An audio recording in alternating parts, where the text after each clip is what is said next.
Hello everyone. आज का जो हमारा जो नई सीरीज जो हम स्टार्ट कर रहे हैं वो है इंडियन पॉलिटी, मतलब भारतीय राज्य व्यवस्था। ठीक है, इसमें हम क्या करेंगे कि जो भी इम्पोर्टेंट क्वेश्चंस हैं उनके बारे में डिस्कस करेंगे। हम जो इम्पोर्टेंट फैक्ट्स हैं उनको वीडियो के दौरान ही याद करेंगे और जो इम्पोर्टेंट जो बेसिक्स हैं उनको हम समझेंगे। कोई भी चीज़ कितनी भी सिंपल लैंग्वेज में अगर हम समझी जाएगी तो हम उसको पूरी कोशिश करेंगे। देखो, अगर अपने बेसिक्स कमज़ोर हुए ना तो उस पर अच्छी बिल्डिंग कभी नहीं बन पाएगी। ये बात हमें ध्यान रखना चाहिए। तो कोई भी अगर सब्जेक्ट हमें स्टडी करना है तो उसको रटने से बजाय उसके बेसिक्स को हमें समझना चाहिए, क्योंकि अगर बेसिक्स मजबूत हैं तो हम किसी भी एग्ज़ाम के कोई भी क्वेश्चन का आंसर दे सकते हैं। ठीक है, तो सबसे पहले हम जितनी भी हमने सीरीज स्टार्ट कर रखी है उनमें हमने पहले भी देखा होगा कि हम बेसिक्स बिल्डिंग पर, मतलब फाउंडेशन, कोई आधारभूत संरचना, उसके निर्माण पर हम ज़्यादा ध्यान देते हैं, ताकि जो बिल्डिंग बने, मतलब कोई भी घर हम जब बनाते हैं तो उसकी बिल्डिंग, उस बिल्डिंग की जो नींव होती है वो जितनी मजबूत होगी उस पर बनने वाली जो बिल्डिंग है वो उतनी ही शानदार होगी और उतनी ही लॉन्ग टर्म तक वो चलेगी। ठीक है, तो देखो, हमें ध्यान देना है अपनी नींव मजबूत करने पे। अपनी जो फाउंडेशन है उसको हमें बहुत मजबूत करना है। उसके लिए हमें जो हमारे जो थ्योरी आएंगी उनको हम अच्छे से पढ़ेंगे। ठीक है, और जो क्वेश्चन देखो जो एग्जाम्स में रिपीट हो चुके हैं, जो बार बार आते हैं, उनसे हम क्वेश्चन सॉल्व करेंगे। और भी जो इम्पोर्टेंट क्वेश्चंस इंडियन पॉलिटी से, भारतीय राज्य व्यवस्था से रिलेटेड जो क्वेश्चंस हो सकते हैं उनको भी हम डिस्कस करेंगे। ठीक है, तो हम अच्छे से पढ़ेंगे। ओके, तो चलो स्टार्ट करते हैं। देखो, आज का टॉपिक है भारतीय राज्य व्यवस्था। ठीक है, देखो, हम नाम से समझने का ट्राई करते हैं। ठीक है, राज्य प्लस व्यवस्था। कोई भी राज्य या फिर कोई देश, राज्य या कोई देश, उस देश की व्यवस्था जब चलाने के लिए, ठीक है, किसी भी राज्य या देश की हमें व्यवस्था चलानी है, वहाँ पर एक शासन करना है, तो उस शासन को चलाने के लिए एक व्यवस्था होती है। ठीक है, उस देश को चलाने के लिए एक व्यवस्था होती है। ठीक है, वो व्यवस्था किसी भी रूप में हो सकती है। ठीक है, मान लो आपने संविधान बना लिया, एक कानून बना लिया।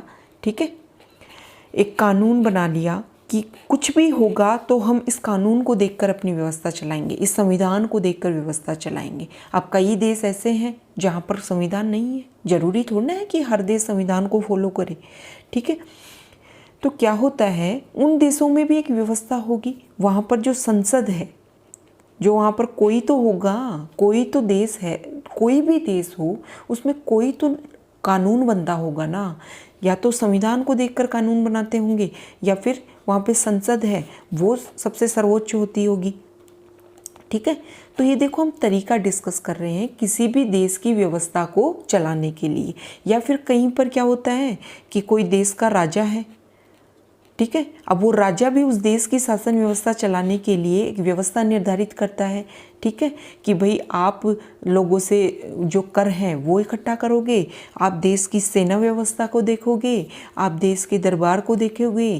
तो हर देश की, कोई भी देश, अब देश हम बार बार कर रहे हैं। ठीक है, देश के अंदर क्या होता है कि एक एरिया होता है। ठीक है, अब वो कितना भी बड़ा हो सकता है, कितना भी छोटा हो सकता है। उससे इस बात से हम समझ सकते हैं कि देखो, श्रीलंका जो देश है वो तो बहुत छोटा है और भारत जो देश है वो बहुत बड़ा है। ठीक है, तो कोई भी देश के अंदर क्या होता है, एक भौगोलिक क्षेत्र होता है, उसमें कुछ जनसंख्या रहती है। ठीक है, और उस जनसंख्या के लिए, उसके भले के लिए काम करने के लिए एक सरकार होती है। ठीक है, और उस सरकार को भी गाइड करने के लिए एक वहाँ कानून होता है। ठीक है, और सरकार इस कानून को देखे, इस कानून के अकॉर्डिंग ही सरकार काम करे, इसके लिए वहाँ एक न्यायपालिका होगी। ठीक है, तो ऐसे जो एक भौगोलिक क्षेत्र होता है उसको हम बोलते हैं देश। ठीक है, कोई भी भौगोलिक क्षेत्र होगा, उसमें कुछ लोग रहते होंगे, उन लोगों के भले के लिए काम करने के लिए एक सरकार होगी। सरकार एक कानून के अकॉर्डिंग काम करेगी और सरकार उस कानून के अकॉर्डिंग काम कर रही है या नहीं कर रही है उसको ध्यान रखने के लिए वहाँ पर एक न्यायपालिका होगी। ठीक है। अब जो आज की अगर हम बात करें, देखो हमने समझ लिया कि कोई भी देश की व्यवस्था चलाने के लिए, उस देश में कानून चलाने के लिए एक कानून होता है। ठीक है।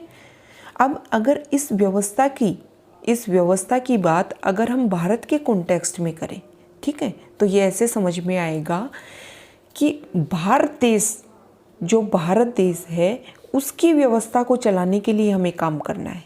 ठीक है। भारत जो देश है उसकी व्यवस्था को, उस सरकार को, भारत देश की सरकार को चलाने के लिए जो व्यवस्था की गई है उसके बारे में हमें यहाँ अध्ययन करना है। अब भारतीय देश की जो सरकार है उसको चलाने के लिए क्या व्यवस्था की गई है, तो उसकी व्यवस्था के लिए हमारे यहाँ पर संविधान का निर्माण किया गया था। ठीक है। देखो हम बेसिक्स से स्टार्ट कर रहे हैं कि भारतीय राज्य व्यवस्था होती क्या है। किसी भी देश का जब शासन चलाना है तो उस देश का शासन चलाने के लिए एक व्यवस्था होनी चाहिए, कुछ चीज़ें लिखी होनी चाहिए या बिना लिखी हुए भी हो सकती हैं, पर कुछ चीज़ें क्लियर होनी चाहिए कि भाई ये कानून बनाने का काम करेंगे, ये लागू करने का काम करेंगे और ये उन कानूनों को देखेंगे कि वो सही है या नहीं है। ठीक है। ये हो गई राज्य व्यवस्था। ठीक है। आ गया समझ में। अब इंडियन पॉलिटी, अब इसमें ऐसा नहीं है कि हम पॉलिटिकल साइंस का अध्ययन करेंगे। ठीक है। पॉलिटिकल साइंस का अध्ययन नहीं करेंगे कि उसकी थ्योरी पढ़ रहे हैं, वो नहीं होगा इसमें अगर हम सिंपल लैंग्वेज में बात करें तो हम इसमें सिर्फ और सिर्फ भारतीय संविधान का अध्ययन करेंगे। ठीक है। भारतीय संविधान का अध्ययन करेंगे क्योंकि जो भारत में, अगर भारतीय राज्य व्यवस्था के कॉन्टेक्स्ट में हम बात करें कि भारत में जो कानून बनाने का काम है, जो भी होता है, जो भी देश में कुछ भी नया होना है, उसके लिए फर्स्ट रेफरेंस मतलब किस चीज़ को ध्यान में रखा जाता है, संविधान को ध्यान में रखा जाता है। तो भारतीय राज्य व्यवस्था को चलाने के लिए जो सबसे मूलभूत जो चीज़ है वो संविधान है। ठीक है। तो भारतीय राज्य व्यवस्था जो टॉपिक हमने स्टार्ट किया है इसमें हम संविधान का अध्ययन करेंगे। ठीक है। तो चलो, ठीक है, समझ में आ गया कि भारतीय राज्य व्यवस्था में हम किसका अध्ययन करेंगे, भारतीय राज्य व्यवस्था होती क्या है। किसी भी देश की व्यवस्था को चलाने के लिए, किसी भी देश पर शासन करने के लिए एक व्यवस्था होती है और वो किसी भी देश में अलग अलग तरीका हो सकता है। जरूरी नहीं है कि हर देश में लिखित संविधान ही हो, कुछ देश ऐसे भी हैं जहाँ पर अलिखित संविधान है। अब हम आगे आने वाले वीडियो में हम देखेंगे कि लिखित और अलिखित संविधान में क्या अंतर होता है। ठीक है। आगे आने वाले वीडियोज़ में हम पढ़ेंगे संघीय व्यवस्था और जो एकात्मक व्यवस्था होती है उसमें क्या अंतर होता है। आगे आने वाले जो वीडियो में हम देखेंगे कि राष्ट्रपति शासन व्यवस्था क्या होती है और जो संसदीय शासन व्यवस्था क्या होती है। आगे आने वाले वीडियो में हम देखेंगे कि जो कठोर संविधान है वो क्या होता है और जो नम्य संविधान है वो क्या होता है। ठीक है। और भारतीय जो संविधान है, जो कठोरता का भी और नम्य मतलब सरल संविधान का भी जो एक मिक्स है वो क्या होता है। ठीक है।